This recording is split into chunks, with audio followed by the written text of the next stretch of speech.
Let me start this with a confession. I actually like Jasmine Pineda and Branis together. I know. In the sea of hate, meme-worthy TikToks, Reddit hate threads, and savage comment sections, this is practically a sin.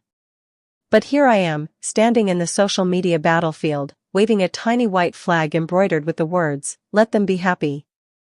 Before the masses light their digital torches, allow me to explain why I believe the backlash over Jasmine and Matt's relationship is not only overblown, but rooted in a toxic mix of misperceptions, projection, and a strange collective need for Jasmine to either grovel for Gino Palazzolo's forgiveness forever or disappear from the screen altogether.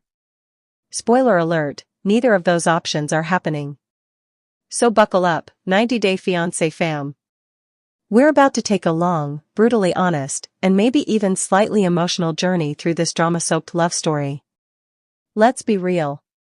Gino and Jasmine were never going to work. Their entire relationship was chaos wrapped in dysfunction and peppered with wildly different life goals. She wanted passion and excitement, he wanted routine and hats. Lots of hats. From jealousy over exes to epic arguments over toothbrushes and prenups, the writing was on the wall by the time they got to the last resort. And yet, people were still somehow stunned when things officially fell apart. Why? Maybe because they wanted Jasmine to stick to the grateful immigrant narrative. Maybe because they thought Gino was the best she could do. Maybe they just loved watching the mess. But once Branis entered the picture, it all exploded. This is where most of the backlash originates. He's a clout chaser. He came out of nowhere. He doesn't love her, he loves the camera. These are the lines I've read over and over, and here's my question, based on what evidence? We've barely seen Matt on screen for more than a few moments, and yet the entire fandom has decided he's the villain in a story they haven't even heard the full version of. Matt is an entrepreneur, quietly successful, with no obvious thirst for fame prior to this. He's not an actor, not a wannabe influencer, not someone trying to peddle detox teas or launch a podcast. From what little we've seen, he treats Jasmine with compassion, listens when she speaks, and, here's the kicker, lets her be herself.